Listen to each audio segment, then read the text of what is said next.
Have you ever looked in the mirror and wondered, why do I look younger than the storms I've survived? Have people ever pulled you aside, asking for your skincare secret, when deep down you know it has nothing to do with creams or serums? Have you noticed how your glow makes others whisper, double take, and even question if time has forgotten you, chosen one? Let me tell you the truth. It wasn't the lotions. It wasn't the potions. It was the hand of God preserving you. While others thought life would break you down, heaven wrapped you in divine preservation. Every scar that should have aged you turned into wisdom lines of beauty. Every heartbreak that should have drained you became oil that refreshed your face. Where bitterness could have stolen your youth, God poured renewal. Where exhaustion should have dimmed your spirit, God clothed you in radiance. And now look at you. You are walking evidence that time cannot dictate your destiny. You are proof that the years you lost were restored by heaven. You don't just look younger, you carry the fragrance of eternity. And that, beloved, is why they can't explain to you. So buckle your seatbelt, because in the next few moments we're going to uncover why your age is not telling the full story, why your glow is not an accident, and why your very presence is shaking those who once mocked you. Comment 777 if you're ready to testify. And let me pause here to say thank you to every one of you who has supported this channel, whether through a simple like, a share, a comment, or even a super thanks. Your love fuels this mission. Now, let's dive deeper, because what you're about to hear will make you realize that your face is not just skin deep, it's spiritual evidence. God's chosen ones. Did God hide your real age because your looks shocked everyone? You have aged outside the grid of time, and that unsettles people in ways they cannot articulate. They try to calculate your appearance as if you were a simple equation, years of hardship multiplied by disappointment, divided by stress, and the sum should equal weariness etched into your face. Yet when they look at you, the math collapses. Their formulas fail because your reflection does not match what life should have done to you by now. Instead of lines of bitterness, there is the brightness of clarity. Instead of exhaustion, there is an energy that refuses to fade. Could it be that heaven rewrote the formula of your life, designing you to confound human expectation? The truth is, you were never meant to operate on the same frequency as the world, where others live trapped in cycles of stress, conformity, and emotional chaos. Your spirit has been tuned like a rare instrument to a higher resonance. That resonance pulls you out of the collective rhythm of aging, the invisible tide that drags most souls into despair.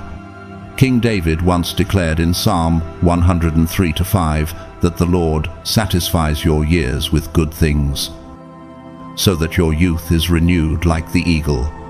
Do you not sense that same renewal vibrating within you, as though divine architecture itself is supporting your frame? Time bends differently for those walking in divine alignment. Your steps have been ordered without you realizing it. Closed doors that felt cruel were in truth protective shields. Relationships you thought you lost were battles you were spared. The prophet Jeremiah revealed God's voice in Jeremiah 29:11. For I know the plans I have for you, plans to prosper you and not to harm you, plans to give you hope and a future. Isn't it striking how what others call coincidence was really a careful design of heaven to preserve you from premature decay? Think of the painter Marc Chagall, whose works burst with youthful color long after his hair had turned white. He once said, "Great art picks up where nature ends." Like Chagall, your life is proof that heaven's brush paints beyond natural limits. You have been hidden in certain seasons, refined in silence, and while others drowned in comparison, you were sculpted like marble beneath the chisel of time. It was painful, but not in vain. Just as the book of Isaiah proclaims, He gives strength to the weary and increases the power of the weak. Isaiah 40-29. That strength has been your hidden reservoir. When people now see you, their confusion deepens. Their version of time insists you should be bitter, tired, and cynical. Instead, your presence radiates vitality. Your eyes sparkle with an untamed fire. Your soul feels light, untouched by the corrosion of envy and despair. Is it not astonishing that while the world added layers of weight, you shed dead skin like a serpent preparing for transformation? The Italian composer Giovanni Pierluigi da Palestrina once created sacred harmonies so timeless that centuries later they still feel fresh.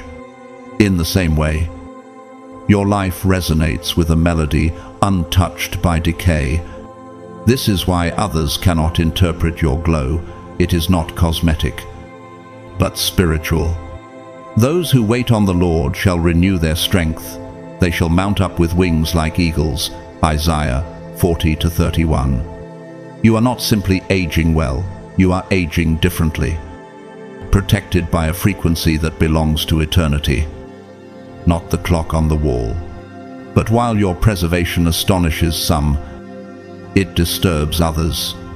Why? Because deep down, they sense that you are not living on their schedule. You are aligned to heaven's timeline. Their envy mirrors the tragic downfall of France's King Louis XIV, who idolized his own image as the Sun King, constructing Versailles as an earthly palace of immortality, yet found that grandeur could not shield him from the erosion of time. Unlike him, your preservation flows not from vanity, but from divine separation. And what about the natural world? The sequoia trees of California rise for thousands of years, towering over generations that rise and fall. They remain young in spirit while kingdoms crumble. You, chosen one, carry that same silent mystery, a rootedness that defies centuries of storms. Doesn't this reveal that divine preservation is as much about endurance as beauty? There are ordinary voices too, not just famous ones, that echo this truth. A nurse named Clara, who worked decades in hidden hospital wards, once whispered to a patient, "When God hides you, He heals you in silence." Her words, though unknown to history, resonate with your story. While others burned out under the spotlight, you were preserved in sacred obscurity until the right season. Scripture affirms it again. The path of the righteous is like the morning sun, shining ever brighter till the full light of day. Proverbs 4:18. That is why you shine. That is why confusion rises in their hearts. And that is why, no matter how they analyze, dissect, or envy, they cannot explain you. Because you are not anchored to their system. You are anchored to heaven's architecture. So let them keep staring. The longer their eyes fix upon you, the more their unease grows. For they are confronting something their science cannot measure, their cynicism cannot break, and their jealousy cannot touch. Your youth is not borrowed, it is eternal. Your timeline is not earthbound, it is divine. And your presence is the living proof that time itself must bow before God's chosen. Stand now, chosen one. Stand in the authority of your divine preservation. The world will never understand it, but heaven already confirmed it. You are not bound by their clock. You are living by eternity's song, and nothing can take that from you. The radiance that unsettles others is not the result of a skincare routine, expensive serums, or digital filters. No, your glow is the product of a cleansing fire that burned inside of you long before anyone ever noticed the light on the outside. You shine not because you purchased beauty, but because you endured battles most people ran from. You shed tears no one saw, and you rejected the bitterness that could have poisoned you. Doesn't it strike you that while the world tries to paint beauty on its surface, heaven has been engraving glory into your soul? Your beauty is not manufactured, it has been forged. It carries the weight of silence turned into strength, wrath of trauma transformed into testimony. When others buried their scars under makeup, masks, and fleeting trends, you stood still before your demons and chose to fight for freedom. The Apostle Paul wrote in Romans 5:3-4, "We glory in our sufferings, because we know that suffering produces perseverance, perseverance, character, and character, hope." Hasn't your very glow become that living hope, reflected through your face? And the truth shows. It shows in a way no product ever could, because the body cannot help but reveal what the soul is carrying. People marvel at how you seem so vibrant, so refreshed, so alive. They whisper about secret regimens, but what you carry is no beauty regimen, it is spiritual hygiene. You stopped allowing venomous words into your ears. You stopped explaining yourself to those determined to misunderstand. You cut the invisible cords of soul ties that were leeching your life away. As Psalm 34:5 declares, "Those who look to him are radiant. Their faces are never covered with shame." Isn't that what radiates through your very presence? Nature itself echoes this mystery. Consider the lotus flower, born in muddy waters, yet rising each morning untouched, its petals unstained. Like the lotus, you were surrounded by toxicity, yet you emerged with a radiance that mud could not cling to. Does it not reveal that the glow of the chosen cannot be imitated, because it is rooted in divine alignment rather than circumstance? History, too, offers a mirror. Catherine de' Medici, once hailed as a queen of France, bathed in perfumes and clung to cosmetics to project beauty. But behind the facade she carried venomous schemes that blackened her legacy. In contrast, your beauty is not a mask that fades, it is the evidence of a heart cleansed by fire, where she proved that deception ages the soul. You prove that truth preserves it. And your body responded. Your skin, your eyes, your energy all shifted once you walked away from corrupted circles that tried to shrink your spirit. That decision restored your center, gave you back your laughter, and crowned you with peace. "Create in me a clean heart, O God, and renew a right spirit within me," cried David in Psalm 51:10. Can you see how that prayer has already been answered in your life? Your radiance is not paint on a canvas. It is light bursting through a vessel that was once broken. The great composer Johann Sebastian Bach once wrote in his sacred cantatas that where there is devotion, there is music. Your glow is a symphony without sound, a visible music declaring that healing sings louder than trauma. In psychological terms, you have shifted from carrying the weight of unresolved resentment to entering the resonance of inner peace, and that resonance changes your frequency. What science would describe as a lowered cortisol response. Heaven calls the anointing of rest. Most people live buried under emotional baggage, jealousy, envy, unspoken bitterness, counterfeit love. That weight sits like grime on their skin, aging them long before their years. But you You chose forgiveness without erasing the lesson. Stillness instead of endless noise. Growth instead of gossip. Isn't it extraordinary that such invisible choices now shine visibly through you, as Proverbs 17:22 declares? A cheerful heart is good medicine, but a crushed spirit dries up the bones. You have chosen the medicine of joy, and the evidence is written on your countenance. Your glow has become proof that energy is real, that peace is real, that holiness itself is the greatest beauty secret. That is why they are stunned when they see you. They are breaking down, chasing youth with desperation, while you have been quietly renewed from within. They can mimic your clothes, your style, even your diet, but they cannot duplicate your light, because what you carry is not cosmetic. It is a covenant, and covenant cannot be copied. So rise, chosen one. Do not shrink back as if your glow were fragile. Your light is unshakable because it was purchased through tears, preserved through battles, and sealed by God Himself.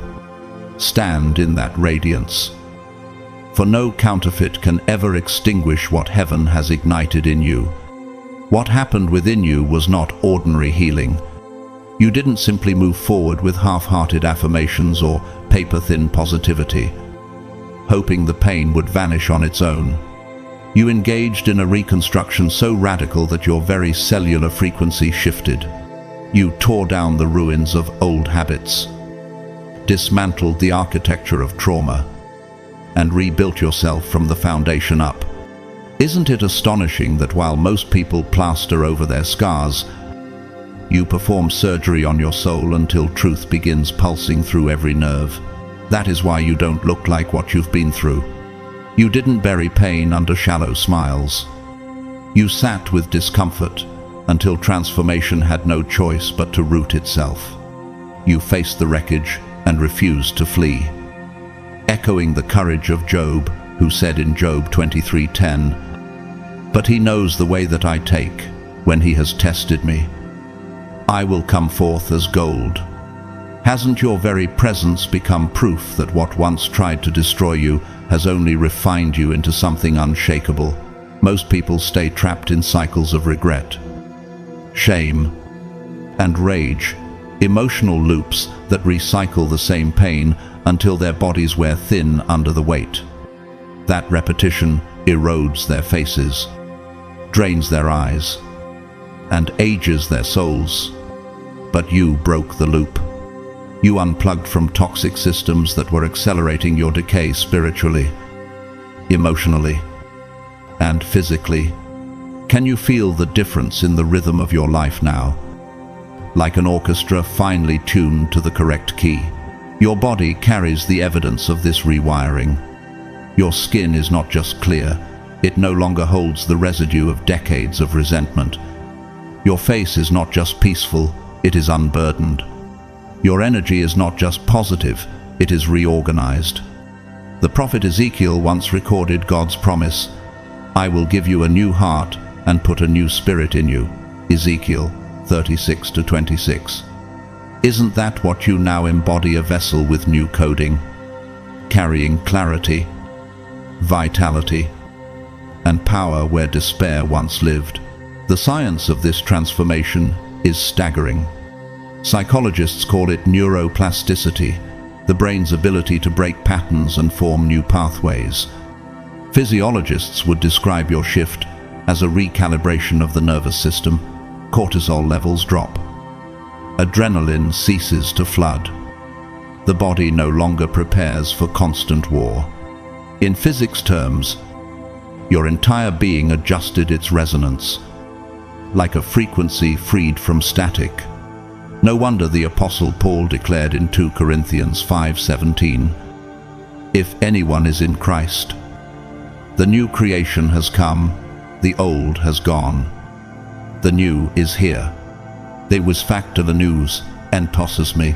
But while your peace feels natural to you now, Others are stunned because they do not see the nights you spent awake, the tears shed in silence, or the detoxing of your emotions like toxins leaving the bloodstream.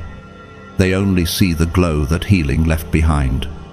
Isn't it telling that while they guess at your secrets, they cannot imagine the battles you endured in the dark? Nature itself reflects this mystery.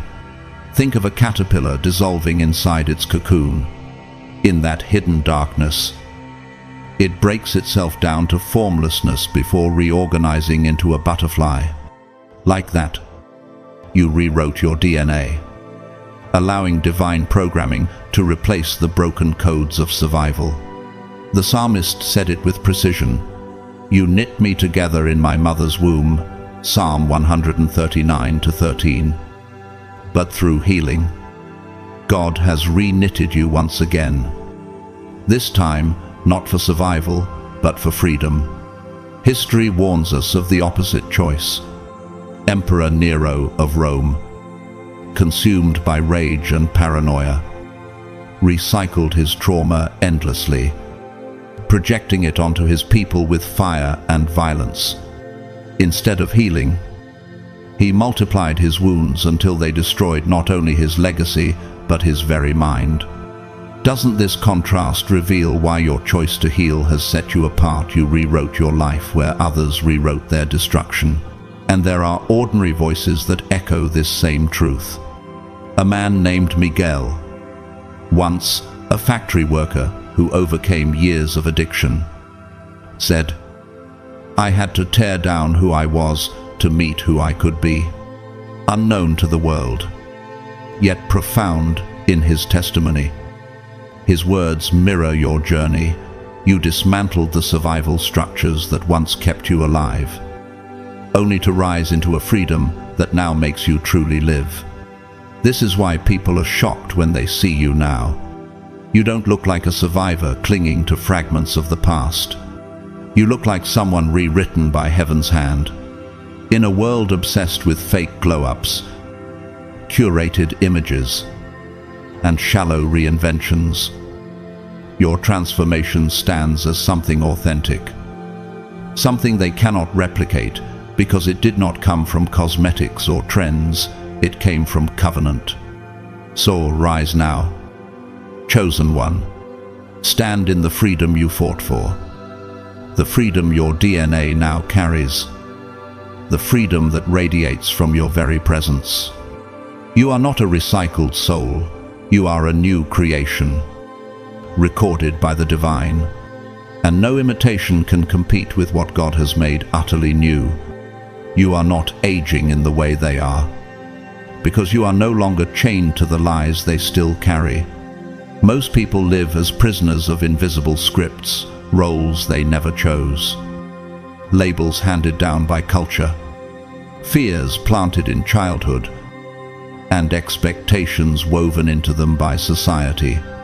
They walk beneath the crushing weight of identities they never questioned and griefs they never healed. And that weight does not just stay in the mind, it etches itself onto the body. It stiffens joints. It dims eyes. It hardens faces. It clogs the spirit like sediment blocking a stream. But you chose another route. Instead of surrendering to a slow erosion, you stepped into evolution. That is why every year for you is not an accumulation of baggage, but a shedding. With each passing season, you peel away false layers that were never truly you. And isn't that why their confusion deepens when they see you? While they were desperate for validation, you pursued the truth. While they sought to patch their exterior with products and procedures, you reversed the inner corrosion by clearing spiritual blockages. Doesn't it reveal something profound that while they stitched on masks, you chose to strip yours away? The words of Jesus in John 8:32 echo here with piercing clarity. You will know the truth, and the truth will set you free. You no longer perform for applause. You no longer tether your worth to opinions. Each time you untied yourself from people-pleasing, You shed a layer of dead skin that no longer served you. You released the fear of imperfection. And astonishingly, your imperfections began to glow as marks of authenticity. Isn't it mysterious that what the world tells us to hide is often the very thing that makes us radiant when surrendered to God? You are no longer afraid to let go. And that act of release has preserved you in ways science struggles to explain. Psalm 92:14 proclaims, "They will still bear fruit in old age. They will stay fresh and green." Your youthfulness confounds because you do not hoard burdens, you release them. And in releasing, you remain fresh.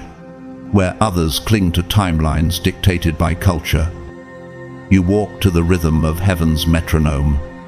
Does this not explain why your steps are lighter, your gaze calmer, your very presence softened in a way that causes people to pause without knowing why? The Italian philosopher and poet Dante once described souls in his Divine Comedy as weighed down by stones of their sins. In contrast, your soul clarity has stripped off such stones, leaving you weightless. It is the very lightness of being that makes you seem untouched by age. You have unlearned the world's definitions of beauty, success, and identity. And in that unlearning, you have received a peace no surgeon could craft, a radiance no cosmetic could duplicate. Nature itself reflects this wisdom. Consider the snake, which must shed its skin when the old layer constricts growth. If it resists shedding, infection sets in, and it dies prematurely. But if it releases, it slithers forward, renewed, gleaming with freshness. Isn't your journey the same? You are not clinging to what once fit, you are discarding it, allowing your true self to emerge unrestrained. And history provides a warning in contrast. Queen Elizabeth I of England clung desperately to youth, painting her face with poisonous white lead to preserve an illusion. That poison seeped into her skin and blood, hastening her decline. Her refusal to shed falsehood became her undoing. Doesn't her tragedy reveal the futility of grasping at appearances compared to the liberation of letting go? You, by contrast, have chosen another inheritance. Isaiah 46:4 reminds us of God's sustaining promise. Even to your old age and grey hairs, I am He. I am He who will sustain you. That promise has become your reality. You are sustained not by denial but by surrender. And in surrender, you are being refined. There are ordinary voices echoing this truth too. A woman named Helena, a school teacher unknown outside her small town, once told her students, "Every lie you carry ages you. Every truth you embrace makes you younger." Her words, simple yet profound, mirror the spiritual law now written across your life. Isn't that why your radiance unsettles those who only measure years by wrinkles instead of wisdom? This is not just theology, it is science and soul intertwined. In psychological terms, chronic stress creates allostatic load, a burden on the body that accelerates aging. You dismantle that load by releasing false roles, thereby restoring balance. In architectural imagery, it is as though you tore down a collapsing structure and built a temple aligned with heavenly blueprints. And who can deny that a structure aligned with divine resonance endures longer, shines brighter, and stands firmer than one patched together by human fear? Your freedom is visible. Your steps are lighter, your eyes calmer, your aura softer. You are not resisting the years, you are flowing with them. But you flow uncluttered, unchained, unafraid. And that kind of liberation rewrites even your physical reflection. So rise, chosen one. Rise not as someone trapped by earth's program, but as someone refined by heaven's touch. You are not aging. You are unfolding. You are not fading. You are glowing. And no external routine. No imitation. No earthly measure can ever rival the eternal refinement radiating through you. You reversed what the world calculated as your downfall, and that reversal has left them stunned. They expected the pain to scar you beyond recognition, the betrayals to leave you brittle, and the isolation to crush your joy into silence. Their eyes waited for the toll of trauma to carve itself across your face. Yet when they look at you now, all they see is radiance. Doesn't it confound them that the very storms that were supposed to sink you became the winds that lifted your wings? They had counted on your collapse. They believed betrayal would extinguish your spirit. They assumed rejection would drain your energy until you became hollow. But the opposite occurred. Those very forces became fuel. Like Joseph in Genesis 50:20 declaring to his brothers, "You intended to harm me, but God intended it for good." You alchemized betrayal into blessing, transforming pain into purpose. Isn't that why your face now reflects clarity instead of confusion? Why your presence carries gravity instead of defeat? You wear resilience on your skin, wisdom in your steps, and growth in the very atmosphere you bring into a room. They anticipated you would emerge angry, hardened, and cynical. Instead, you walked out softer, brighter, and sharpened by heaven's fire. Psalm 66:12 speaks of such reversals. We went through fire and water, but you brought us to a place of abundance. Isn't it astonishing that fire purified you rather than consumed you?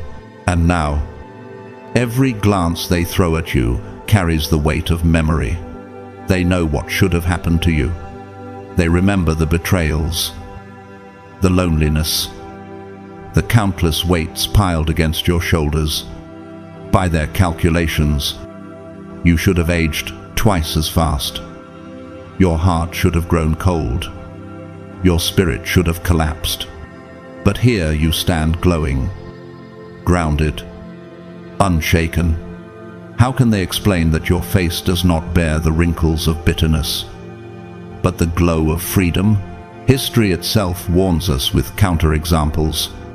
Napoleon Bonaparte, once unstoppable, allowed disappointment, paranoia, and exile to consume him.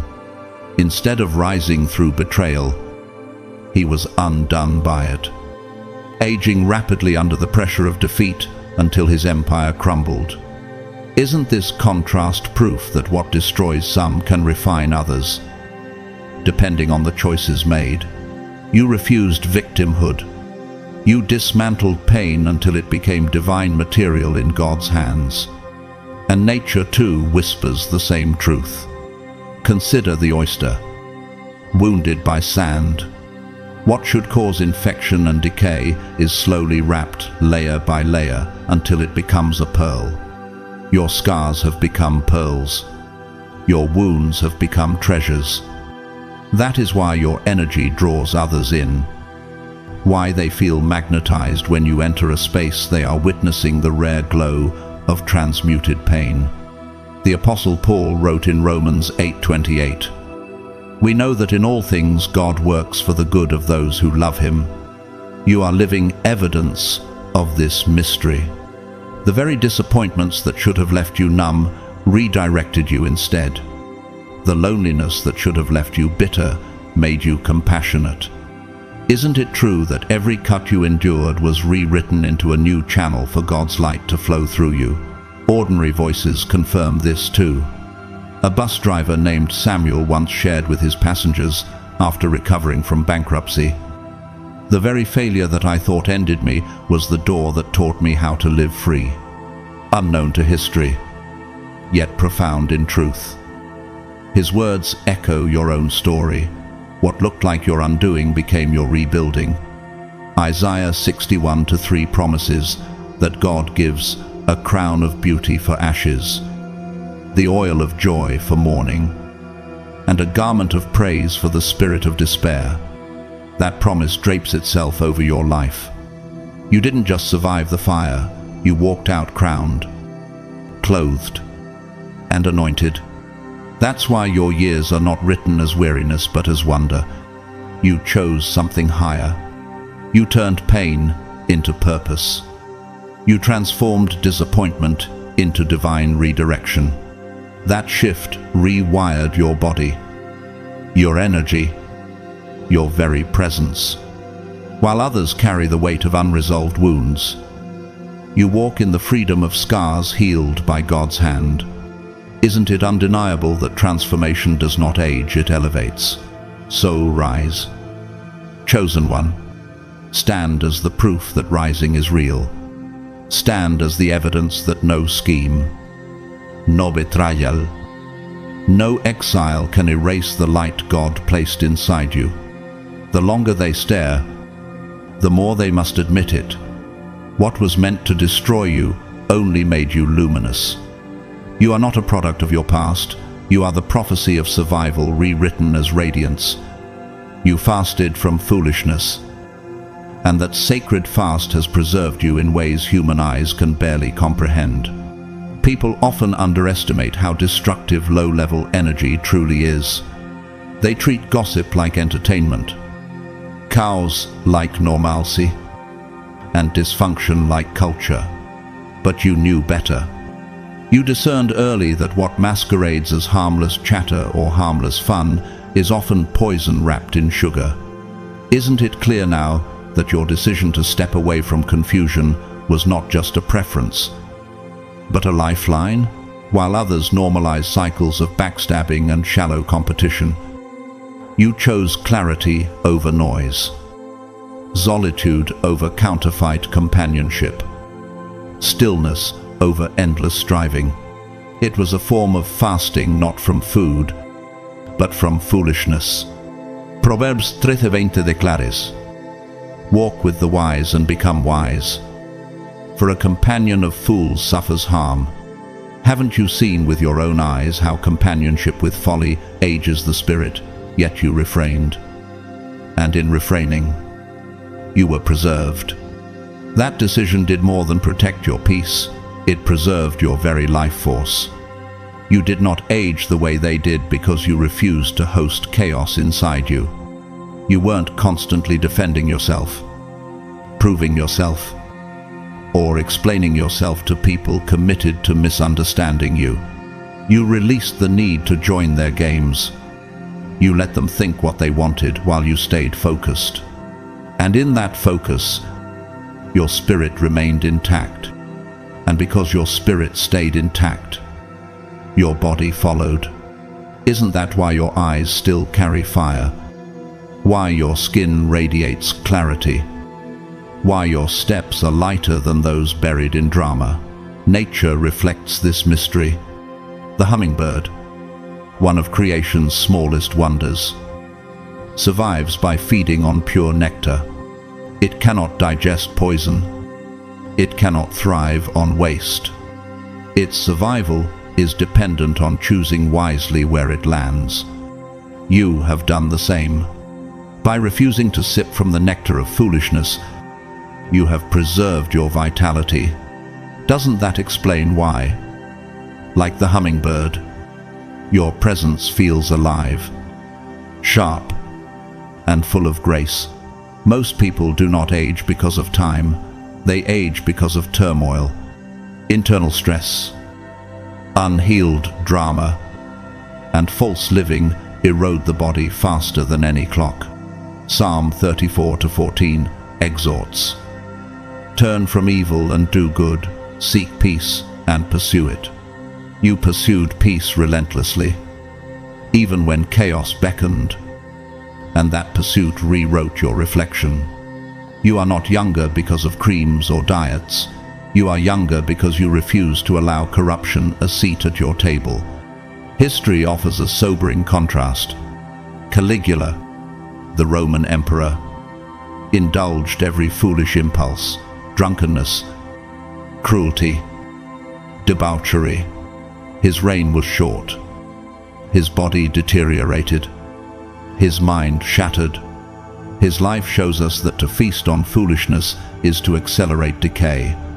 Does his downfall not prove the wisdom of your fast, which preserved not only your body, but your legacy? And ordinary voices echo this truth too. Maria, a seamstress from Lisbon, once said to her apprentice, "The most dangerous fabric is not silk or wool, it is the threads of foolishness people weave into your soul. Cut them quickly, or they will strangle you." Her wisdom, born of obscurity, mirrors the path you chose. By cutting toxic threads, you kept your garment of life intact.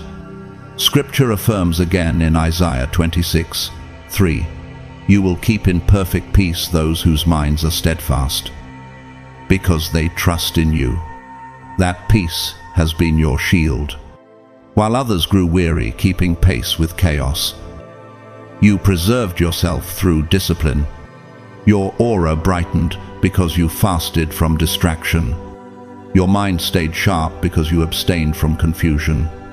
Isn't that why people now look at you with questions in their eyes, wondering why you seem lighter, younger, more radiant? Though they cannot calculate the reason, in the language of science, you broke the feedback loops of stress. Psychologists call it cognitive load, the strain of carrying unnecessary drama. By emptying yourself of it, your brain rewired for clarity. Physicists might call it a shift in resonance. You stopped vibrating at the low frequencies of foolishness and attuned yourself to the higher harmonics of wisdom. And in the architecture of heaven, it was as though the scaffolding of chaos fell away, leaving a cathedral of light where your soul could breathe. You fasted from what appeared normal but was in truth lethal. You abstained from the chaos that seemed harmless but was draining your essence. And as you stayed away, your clarity deepened, your energy renewed, your presence sharpened. Isn't it undeniable that this kind of fasting does more than make you wise, it keeps you young? So rise, chosen one. Rise as proof that preservation is not about avoidance of life, but about protection of light. You are not dimmed because you fasted, you are glowing because you did. Let the world see that discipline is not bondage, but freedom, and that in fasting from foolishness, you discovered eternal youth. Your DNA responds to divine alignment. And that truth is not only spiritual poetry, it is biological reality. The very codes inscribed in your cells are not deaf to your choices, they are listening to the frequency of your soul. When your inner being walks in harmony with purpose, your body follows suit. Isn't it striking that while others chase treatments, regimens, and remedies, you discovered the secret that no laboratory can replicate peace of soul that translates into health of body? Most people are unknowingly living lives that destroy them. They stay in relationships that drain their spirit, work in places that suffocate their calling, and perform routines that contradict their deepest truth. And what is the cost? It shortens their lifespan. It disturbs their nervous systems. It distorts their cells. It is no wonder Proverbs 14:30 warns, "A heart at peace gives life to the body, but envy rots the bones." Could this be why so many appear weary? Not from age, but from misalignment. But you, chosen one, you shifted. You stopped betraying yourself to fit into patterns designed to cage you. You released the performance of false living, and in doing so, your body sighed with relief. Your sleep grew deeper, your skin clearer, your face softer, Psalm 16:11 reveals the source. You make known to me the path of life. You will fill me with joy in your presence. Isn't that the very path your body began to follow the moment your spirit aligned with its calling? Science affirms this mystery. Psychologists describe how chronic misalignment creates cognitive dissonance, a fracture between inner truth and outer behavior that exhausts the brain. Biologists speak of epigenetics, how choices switch genes on or off, influencing health and aging. And physicists speak of resonance, where harmony reduces resistance. Could it be that your decision to live authentically activated a resonance in your very cells? History gives us contrasts. Franz Kafka, the writer, lived in perpetual misalignment, trapped in a bureaucratic job he despised while longing to write. His body collapsed under tuberculosis before his time. Doesn't his life reveal what happens when the soul is suffocated by false living? Yet your life is proof of the opposite. Alignment heals, sustains, and preserves. And nature illustrates it with beauty. The sunflower turns daily toward the sun, and in that simple alignment, it flourishes. When cut off from light, it wilts rapidly. You are that sunflower turning toward the divine light. Your body has reflected the joy of alignment. Isn't it undeniable that light-seeking organisms always outlast those who turn inward to shadows? Ordinary voices echo this too. Daniel, a farmer in the hills of Peru, once said, "When I fought the land, my harvest was poor.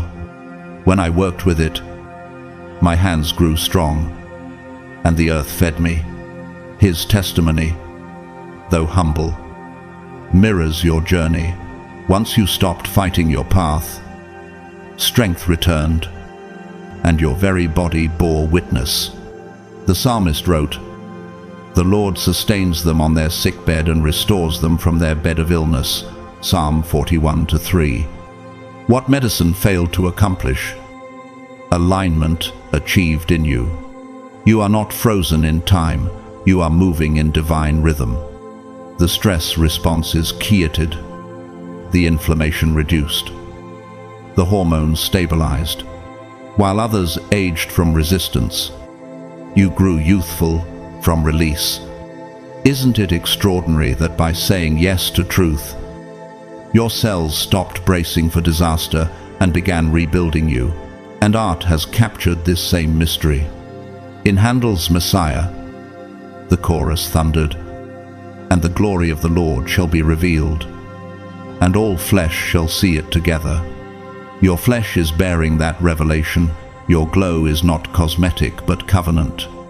It is glory reflected biologically, as if your DNA itself was singing Handel's chorus in harmony with heaven. Scripture confirms again in Isaiah 58:11, "The Lord will guide you always. He will satisfy your needs in a sun-scorched land and will strengthen your frame." Your frame is strong because your choices broke free from survival and entered into purpose. You didn't chase youth, it came to you. Because obedience reversed the aging of disobedience. And now, when they see you, they cannot calculate it. They try to measure by trends, products, or deeds. But they fail, because alignment cannot be purchased in a bottle. It is the fruit of decisions that honor your calling, protect your peace, and free your spirit. Isn't it their confusion that proves your transformation is authentic?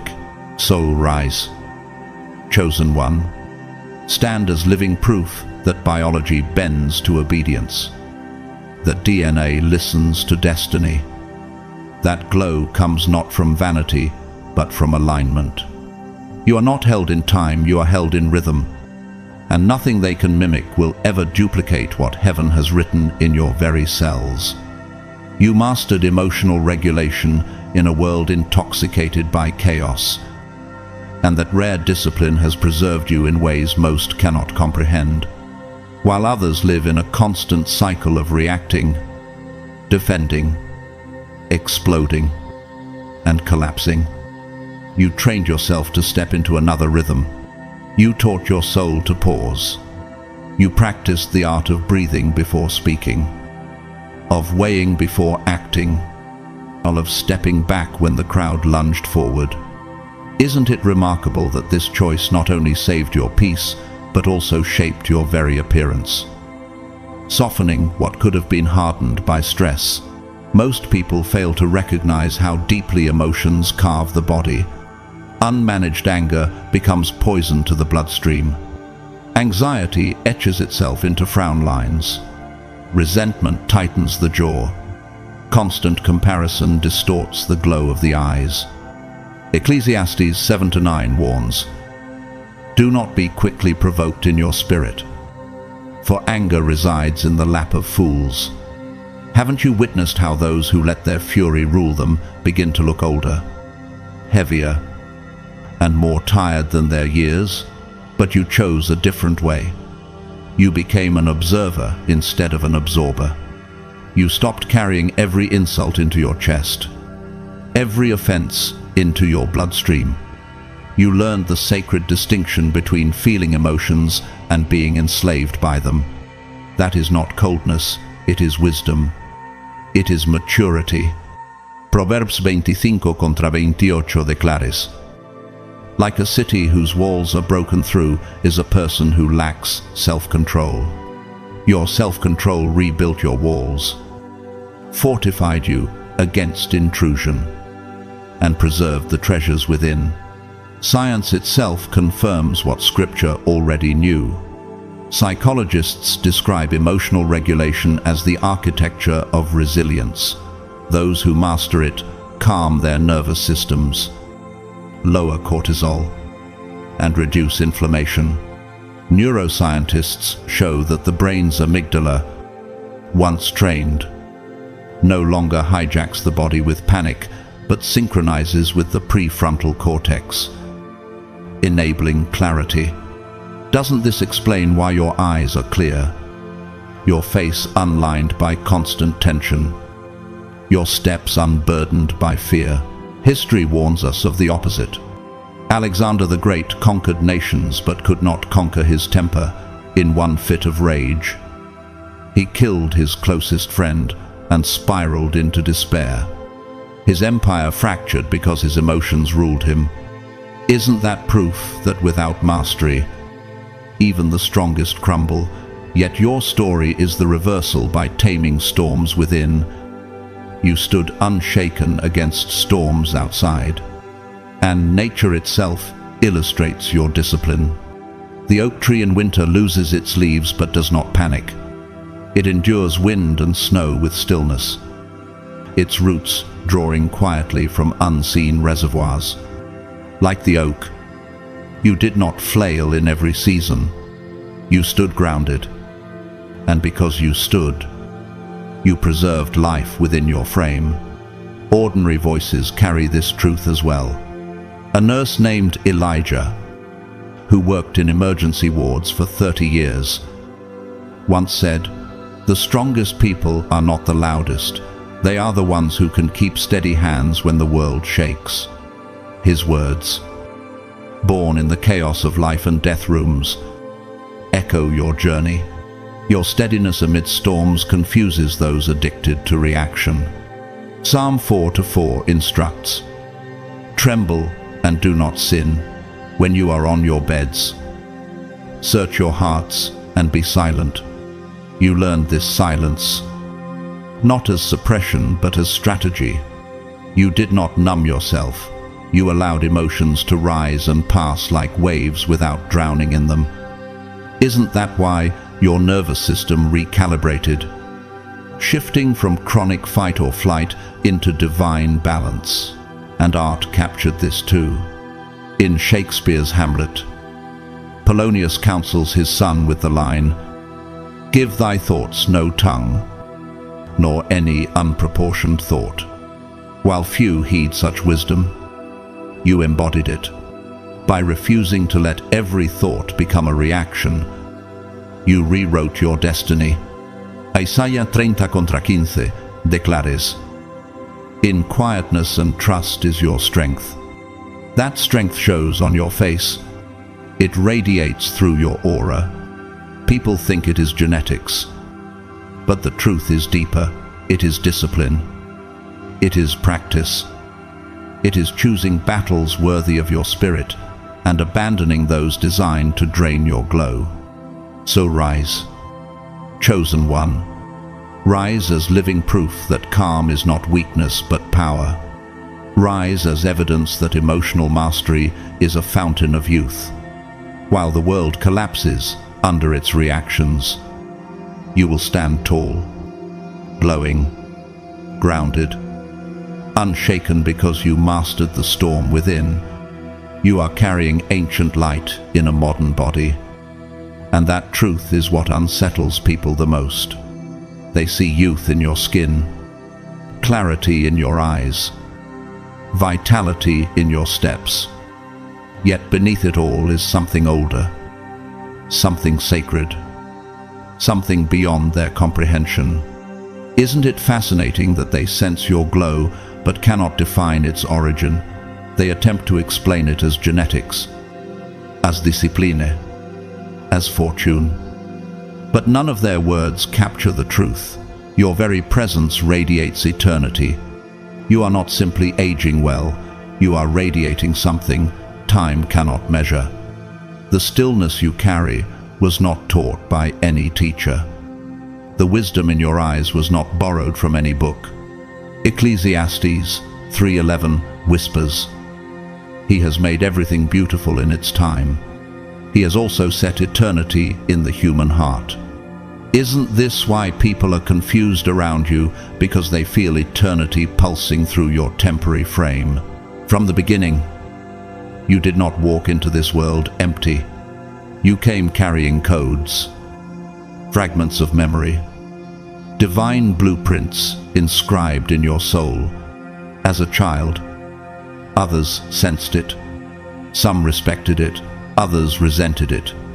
They could not process what they were encountering, because they were not encountering just a person, they were encountering a vessel of ancient light. Does this explain why you were treated differently? Sometimes unfairly, as if the world could not reconcile the mystery you embodied. Scripture affirms it again in Jeremiah 1:5. "Before I formed you in the womb, I knew you. Before you were born, I set you apart." This light within you predates calendars, predates lifetimes. It is a divine assignment wrapped in flesh. Your beauty unsettles not because it is flawless, but because it is dimensional. The body may be the container, but the radiance is older than the stars. Science offers metaphors for this mystery. In physics, light can travel for billions of years, long after its source has burned out. The photons arriving on Earth tonight may have been born in galaxies now gone. Isn't this exactly what you carry? An eternal resonance arriving in this moment, though it originates in realms unseen. In architecture, cathedrals were built with arches designed to echo eternity, their stones whispering centuries after their builders vanished. Your very being functions the same. A living cathedral built to carry a frequency others cannot explain. History offers contrast. King Herod, obsessed with preserving his power and legacy, attempted to control light by silencing the Christ child. Yet his obsession with time and control consumed him, while the light he tried to extinguish became eternal salvation. Doesn't his downfall reveal the futility of fighting what God has ordained? You, by contrast, you did not resist your assignment, you embraced it. And that is why your glow cannot be dimmed. Nature mirrors this too. Consider the giant tortoise, living centuries, with a calm that defies the rush of the world. Each step is measured, unhurried, carrying memory older than empires. You walk the earth with the same quiet certainty, as though you have seen civilizations rise and fall, and return not to blend in, but to remind. Isn't that why your presence feels like a recalibration? As though the universe itself steadies when you enter the room. Ordinary voices sometimes carry extraordinary truth. Miriam, a librarian from a small coastal town, once said to a young reader, "Some people don't just carry years, they carry eras inside them." She spoke unknowingly of souls like yours. Isn't this what confuses others? They sense not just a human being, but a bridge, a portal, a reminder of something they cannot name. Psalm 92 proclaims, "Before the mountains were born, or you brought forth the whole world, from everlasting to everlasting, you are God. And because you belong to Him, His everlasting light lives within you. That is why calendars lie about you. That is why time fails to define you. People say, you look young, but what they are really encountering is holiness wrapped in humanity, eternity disguised in flesh." Literature has captured glimpses of this mystery. In T.S. In Eliot's 4 quartets, he writes, "Time present and time past are both perhaps present in time future, and time future contained in time past. Your soul embodies this paradox. You are not bound by chronological aging. You are living in the divine simultaneity of God's eternal now." Isaiah Ziguro commands, "Arise, shine, for your light has come, and the glory of the Lord rises upon you." That light is ancient. That light is holy. That light is why you do not move with frantic energy, but with the steady certainty of one who carries divine memory. You are not just another person navigating life. You are evidence that God does not forget those He sends with sacred assignments. So Rise, chosen one, rise as proof that ancient light cannot be dimmed by modern decay. Rise as testimony that eternity still walks among time. And let your glow remain the silent sermon the world cannot deny. You were sent, not shaped. And no matter what year the calendar claims, your light will always reveal that truth. You do not chase trends, because you were never built to follow the crowd. The world twists itself into endless reinventions, molding faces, curating identities, and editing lives just to fit into whatever is popular for a fleeting moment. Yet you remain grounded in who you have always been. Isn't it striking that while others race desperately to stay relevant, you radiate relevance without trying? What they call confidence in you is far deeper. It is power. It is the power of refusing to be shaped by what is here today and gone tomorrow. The power of carrying something steady, sacred, eternal. Scripture already declared this paradox in Romans 12:2. Do not conform to the pattern of this world, but be transformed by the renewing of your mind. Isn't this what you embody? While society bends and breaks itself into strange shapes to win approval, you carry a rare refusal to conform. That refusal has preserved you.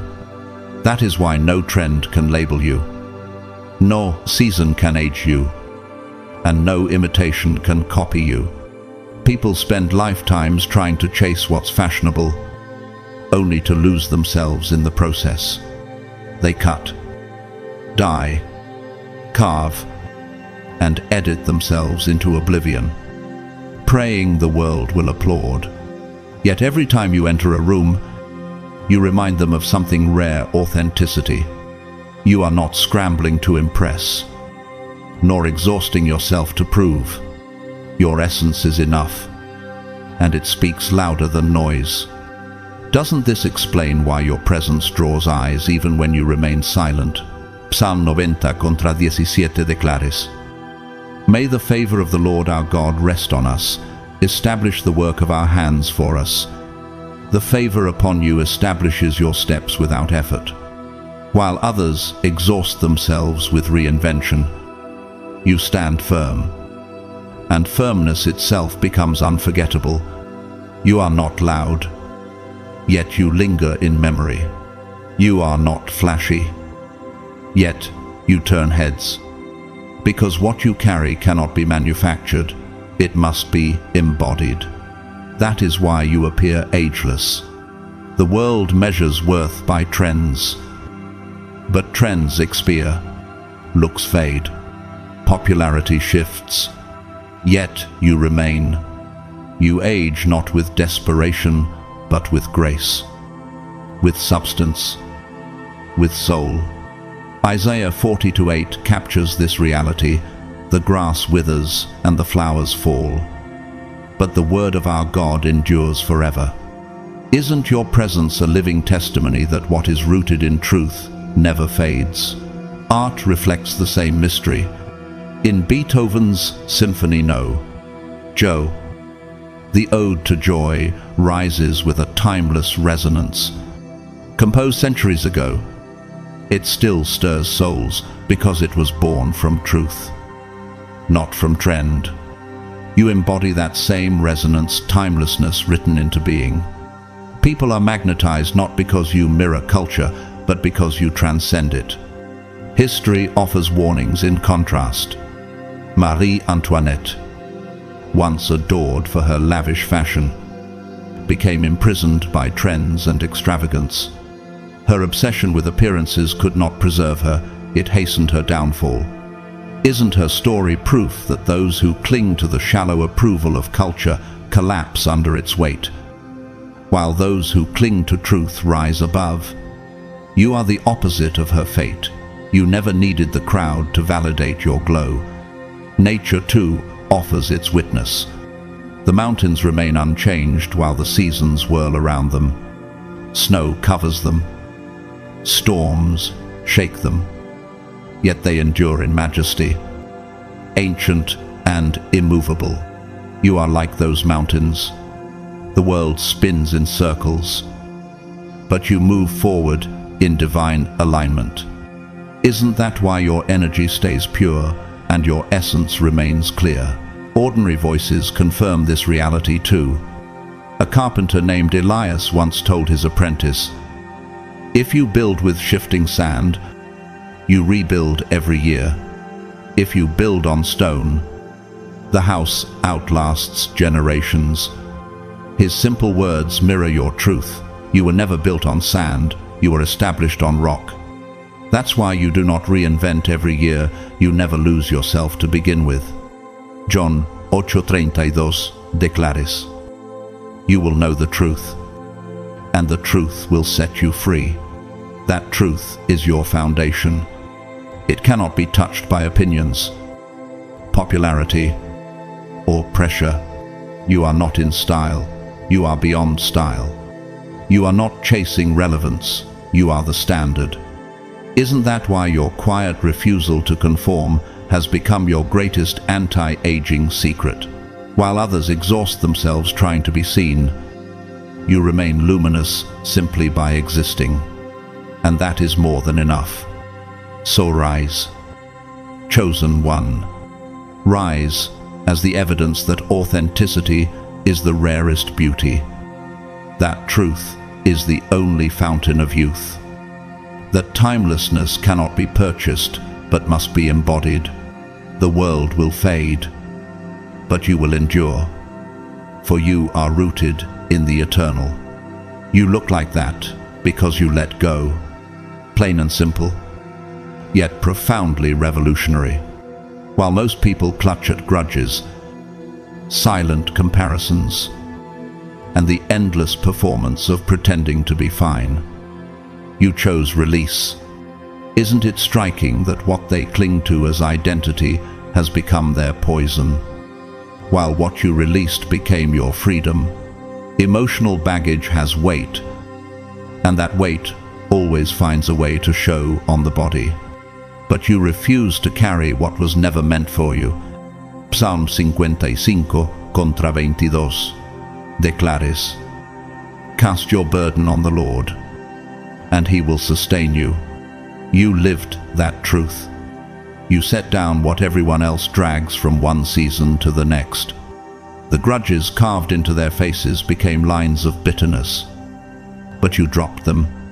The comparisons that harden jaws and tighten shoulders, you let slip through your fingers. Instead of folding under the pressure of needing to be liked, you chose peace. Isn't that why your aura feels lighter, your face softer, your steps more graceful? History whispers warnings of those who refuse to release. The French nobleman Nicolas Fouquet, once dazzling with wealth and ambition, clung so tightly to appearances and power that it destroyed him. His obsession provoked the wrath of King Louis XIV, leading to lifelong imprisonment. Doesn't his fate show how clinging to masks and performances ages the soul and crushes the body? By contrast, you refused to perform for approval, and that refusal preserved you. Your release became your medicine. It was not easy. It came through tears, through silences where you questioned everything, through nights that felt endless. Yet, each time you let go, your body followed your spirit. Your skin softened. Your eyes regained clarity. Your presence shifted into something magnetic. Isaiah 43:18 reminds us, forget the former things, do not dwell on the past. See, I am doing a new thing. Isn't this what people see in you now, a newness they cannot calculate? Music has echoed this truth for centuries. In Stabat Mater by Pergolesi, written on his deathbed, sorrow is transformed into haunting beauty. It is as if the music itself had let go of earthly attachments and entered eternity. You embody the same paradox. Your pain released became your radiance. Your grief transmuted into glow. Nature reflects your secret. When autumn trees release their leaves, they appear bare, almost diminished. Yet that surrender is the very act that preserves their roots through winter and allows spring to come. You let go in the same way, shedding the unnecessary, so that hidden vitality could flourish. Isn't this why your face does not bear the weary marks others carry? Ephesians 4:30 et 1:32 says, get rid of all bitterness, rage and anger, brawling and slander, along with every form of malice. Be kind and compassionate to one another, forgiving each other, just as in Christ God forgave you. You forgave those who never apologized, not for them, but for your spirit to breathe again. Isn't that the ultimate act of strength? Choosing to forgive when the world says to retaliate. Even ordinary voices confirm the extraordinary. A seamstress named Clara once told her granddaughter, the more threads you drop, the lighter the cloth becomes. Her words mirror your reality. You dropped the heavy threads of resentment, and now your life fabric drapes with effortless grace. Science offers its metaphor too. In physics, tension trapped in a system stores energy that eventually snaps, often with destructive force. By releasing, you prevented the snap. You rewrote your body's programming at the cellular level. Philippians 3:13-14 reinforces it, forgetting what is behind and straining toward what is ahead. I press on toward the goal. You pressed forward, and pressing forward renewed you. People want your glow, but resist your process. They want the light without releasing the weight. Yet how can light shine through a vessel filled with grudges? How can radiance emerge if the heart is heavy? You glow because you are lighter. And lightness is what comes when you stop letting heavy people and old wounds live rent-free in your spirit. So rise, chosen one. Rise as proof that letting go is not weakness but victory. Rise as testimony that forgiveness is not loss but gain. Rise as the living evidence that when you release, you are renewed, preserved, and made radiant. And may those who see your glow finally understand, the secret is not what you held on to, it's what you had the courage to release. You are not preserved, you are purified. And that difference is not subtle. It is seismic. Preservation is about freezing, about keeping something untouched, clinging desperately to sameness. But you, the chosen one, did not remain untouched. You were not shielded from fire, you were cast into it. And yet you emerged not as something fragile, kept in a glass box, but as something stronger, truer, radiating a glow that unsettles the world because it cannot be faked. Isn't that why people are confused when they see you? Wondering how someone who has endured so much could appear lighter, clearer, and more alive than those who barely survived the weight of ordinary days. Malachi 3:3 proclaims, "He will sit as a refiner and purifier of silver. He will purify the Levites and refine them like gold and silver." You walked through that refining fire. Betrayal stripped you. Silence refined you. Solitude revealed you. And what others thought would destroy you instead became the crucible that clarified you. You are not carrying the mark of someone hidden from pain, you carry the strength of someone washed by it. People assumed you discovered some secret to staying youthful, like you've been hiding in preservation, safe from life. But preservation is about resisting change. Purification is about surrendering to transformation. Isn't that the paradox? They spent their lives maintaining images while you shed masks that were never yours to wear, and now their attempts to appear untouched are aging them, while your willingness to be broken and rebuilt makes you radiant. Psalm 66:10, Hecho is your story for you. God tested us, you refined us like silver. Those tests did not leave you frozen in fear. They left you alive with truth. What they see in you is not untouched beauty, it is honest beauty. It is not the stillness of a statue, it is the stillness of a soul at peace after storms. Art testifies to this mystery. In Dante's Divine Comedy, the journey through Inferno and Purgatorio was not about staying preserved, but about being purified. Stripped of illusions until the soul could stand in paradise. You walked your own infernos, your own purgatories. And like Dante's pilgrim, you came out glowing with a wisdom that unsettles because it is rare.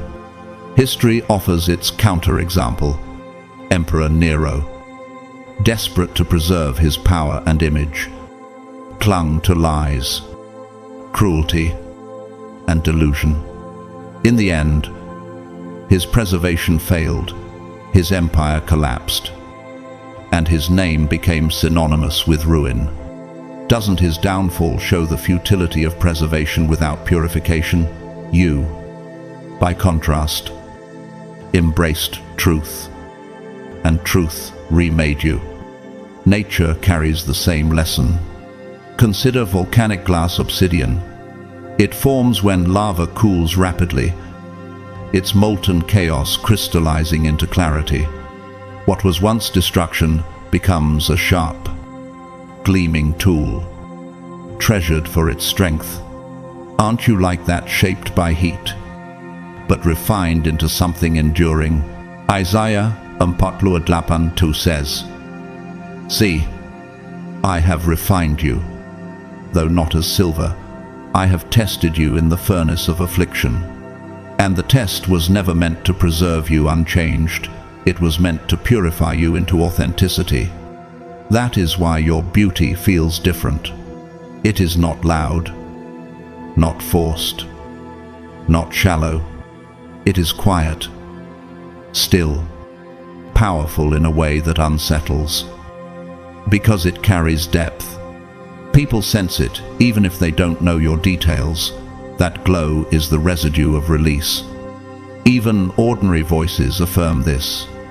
A nurse named Aveline once told her patients, "Healing isn't about keeping the wound untouched, it's about cleaning it, even when it stings." She didn't know she was speaking eternal wisdom. But her words mirror your reality. You didn't avoid pain. You let it sting. You let it burn. And through that burning, the toxins left. Science adds its metaphor too. In chemistry, purification by fire separates what is volatile from what is solid. Only what is real remains. Isn't that what happened to you? The false attachments burned to ash. The poisons evaporated. And what stayed was truth, integrity, and light. Zechariah kolmedetsi kormanoi promises, "I will refine them as silver is refined, and will try them as gold is tried." You are that promise walking. You are not preserved like a fragile relic hidden away. You are purified, fully present, fully alive, fully aware of what it took to stand in your light. And the glow you carry now is not cosmetic, it is sacred. So, rise. Chosen one. Rise as evidence that fire does not only destroy, it also refines. Rise as proof that purification is the greatest beauty treatment heaven ever ordained. Rise as the living sermon that only the real survives. And that you are the real. The false burned away. The fragile fell off. And only truth remains. And now you stand, not preserved, but purified. Not frozen, but free. You aged in the wilderness, not the world, and that makes all the difference. While everyone else was clawing for visibility, chasing applause, and performing for fleeting validation, you were hidden away. Isn't it astonishing how silence can shape someone more deeply than any stage ever could? They mistook your absence as irrelevance. But heaven was using it as incubation. The wilderness is not a place of neglect, it is a furnace of transformation. The psalmist declared in Psalm 91:1, "Whoever dwells in the shelter of the Most High will rest in the shadow of the Almighty."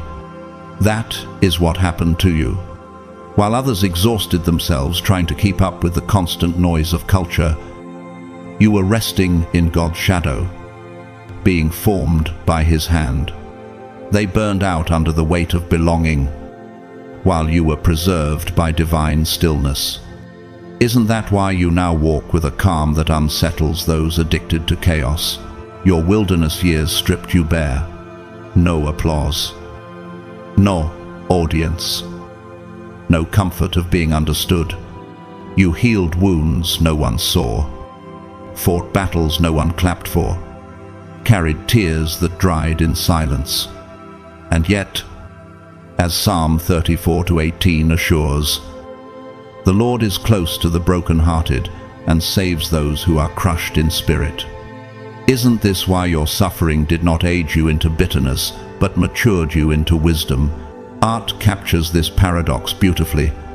In Rembrandt's painting, The Return of the Prodigal Son, the embrace of the Father is painted with a depth only silence and suffering could create. That same silence molded you. Others performed for the crowd. You learned to breathe in divine stillness. Others aged under the spotlight. You were refined in the shadows. History warns us of the opposite. The Roman Emperor Commodus craved visibility. He fought in arenas to prove himself, addicted to applause. But his obsession destroyed him, his reign collapsing in chaos. Doesn't his downfall prove that those who age in the spotlight burn out? while those hidden in wilderness endure? You are the opposite of Commodus. You were hidden. And in that hiddenness, you were developed. Isaías 40 contra 31 declares, "But those who hope in the Lord will renew their strength. They will soar on wings like eagles." Isn't this exactly what happened while others eroded under pressure? You soared in renewal. The wilderness didn't wither you, it recalibrated you. It taught you discernment, depth, and how to stop explaining yourself to people committed to misunderstanding you. Nature tells the same truth. Deep in deserts, the acacia tree survives years of drought, its roots reaching hidden streams no eye can see, while others wither in shallow soil. The acacia thrives unseen until the rains come. You are that tree. Your roots went deeper in the silence. And now your glow confuses people who cannot explain how you flourished in barren places. Isn't that why your face carries serenity instead of erosion? Even ordinary voices bear witness. A shepherd named Thomas once said, "The sheep that learn silence in the night hear danger before the rest." His simple wisdom mirrors yours. In the wilderness, you learn to hear your own voice again, to trust your instincts without the herd's noise, to carry peace instead of panic. Exodus, kolmadoisti rekomedokampiat, records. So, God led the people around by the desert road toward the Red Sea. Sometimes the long wilderness path is not delay, but protection. Isn't that what your life shows, that what felt like delay was actually divine development? You were not preserved like a fragile object, you were protected, refined, built into strength. And now you walk with the stillness of one who has nothing to prove, because you were already proven in silence. You went through fire, but emerged without the smell of smoke. You were tested, but came out sacred. And now that you are visible, you carry a clarity that crowds cannot grant and time cannot erase. So rise, chosen one. Rise as evidence that hiddenness is not punishment, but preparation. Rise as proof that silence is not absence, but strategy. Rise as testimony that the wilderness ages you in wisdom, not in weariness. And let the world see what heaven already knew. You were not delayed, you were developed. You are a living rejection of the matrix timeline, and that reality alone shakes people to their core. Society has written its script. Stress by 30, burnout by 40, regret and disillusionment by 50. Most people accept this silent contract without questioning it. They wear exhaustion like a badge. They call decay normal, and they label brokenness as maturity, but you did not sign that contract. Isn't it unsettling for them to watch you walk free from a script they consider unavoidable? Ecclesiastes 7 contra 8 reminds us, "The end of a matter is better than its beginning, and patience is better than pride." Your life reflects that wisdom. While others burn out under deadlines and milestones, you move with divine patience. You are not racing against time, you are moving in harmony with it. You do not measure your years by comparison, but by peace, alignment, and truth. Isn't that why your presence feels disruptive? As though your very existence reveals there is another way to live. Most assume age means decline, but in you it has meant refinement. You are sharper, wiser, and more grounded with every passing year. Job 20:3 declares, "But he knows the way that I take. When he has tested me, I will come forth as gold." That is your testimony. You went through the fire, but you came out luminous. The cracks others expected have become clarity.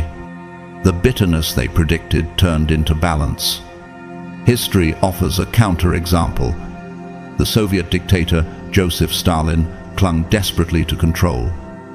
Enslaved by paranoia, his obsession with power drained his vitality, even in his last days. He was described as a man consumed, shriveled by his own fear. Doesn't his collapse reveal the futility of chasing control within the system's clock? You rejected that system by saying no to what sparkled but poisoned. You chose the narrow road of truth, and that road preserved you. Your rebellion is not loud, but it is radiant. You are not carrying the tight jaw of resentment or the hollow eyes of regret. You walk in presence, and that presence itself corrects the atmosphere. Psalm 92:14 testifies, "They will still bear fruit in old age. They will stay fresh and green." Isn't that exactly what people see when they stare at you? Confused that your glow increases with time rather than fades, nature confirms this rebellion. The sequoia tree stands for thousands of years, outlasting storms, fires, and seasons, while smaller plants wither under cycles. The sequoia grows stronger with age, its roots anchoring deeper. You are like that tree. Your years have not drained you. They have rooted you. Isn't this why your vitality feels timeless? As though you are not living under years but under eternal rhythm, music echoes the same truth. In Bach's Mass in B minor, the Dona Nobis, Pacem rises like defiance against despair. Written centuries ago, it still breathes freshness, as though time itself bows to its harmony. You embody that same defiance. Your glow is not cosmetic. It is symphonic. It tells the world, the matrix failed. Isaiah 46:- assures, "Even to your old age and grey hairs, I am He. I am He who will sustain you." That promise explains your radiance. You are not sustained by creams or trends, but by alignment with divine time. Your healing preserved you. Your surrender rewrote you. Every wrinkle you did not receive, every ounce of vitality you still carry, it all testifies to the rebellion of your spirit. Even ordinary voices speak the same revelation. A farmer named Miguel once told his son, "If you plant according to the moon, your harvest outlasts the storm." He spoke of crops. But isn't that the story of your life? You planted according to heaven's timeline, not the world's. And now your harvest is unexplainable to those still trapped in cycles of burnout. Romans 12:2 thunders, "Do not conform to the pattern of this world, but be transformed by the renewing of your mind." That transformation bent the rules for you. It rewrote timelines. It gave back what was stolen. And now your glow is not surface, it is rebellion. Not resistance in anger, but resistance in radiance. So rise, chosen one. Rise as proof that time is not your master. Rise as testimony that truth rejuvenates more than youth ever could. Rise as a living rejection of the matrix timeline, carrying the glow of one who surrendered not to fear, but to divine alignment. You are not aging as predicted, you are rewriting what aging means. And your very presence is the evidence. Transformation always triumphs over time. Chosen ones. Now you understand why people stare, whisper, or shake their heads in disbelief when they see you. It isn't just about how smooth your skin looks, how bright your eyes still shine, or how your steps remain steady while others drag their feet. It is because God Himself has placed His hand upon your timeline. He hid your real age, not as a trick, but as a testimony. Your glow is not an accident, it is a sign. A sign that divine alignment rewrites the rules of decay.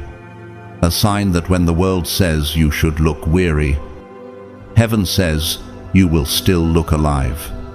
Think of what the years could have done to you, the betrayals, the nights of loneliness, the tears shed in silence, the burdens others placed upon your shoulders. By all calculations, you should look broken, bitter, and bent by now.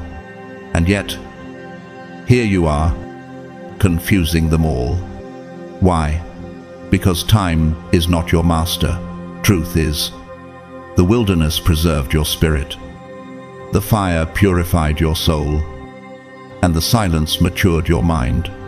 You didn't simply survive. You transformed. And transformation doesn't just change the inside, it radiates outward until the world cannot deny it. That is why people feel unsettled around you. They want to know your secret routine, your diet, your so-called tricks. But what they fail to grasp is that your glow isn't bought. It's fought for.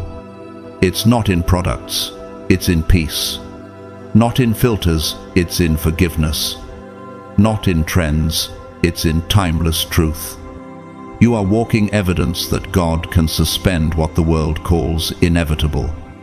Every wrinkle you did not receive, every ounce of energy you still carry, every sparkle in your eyes is proof that heaven covered you when the world tried to break you. And maybe you've noticed something else. Your presence corrects the atmosphere. When you enter a room, people feel exposed not because you judge them, but because your authenticity shines in a culture drowning in pretense. Your very existence breaks the mold, challenges the normal, and reminds them that there is another way to live. You don't just look younger, you embody eternal frequency. And that frequency shakes systems built on decay. Chosen ones. This is why you cannot lower yourself to the standards of the crowd. You are not called to chase what fades, you are called to carry what remains. While others run after relevance, you were designed to radiate reverence. While they are measuring life in deadlines, you are measuring in destiny. That is why God kept you hidden. Why He carried you through wilderness seasons. Why He stripped away false identities. Because He was writing a story that would make people ask, how are they still shining? So the next time someone marvels at your glow, don't just shrug it off. Recognize it for what it is, a living testimony.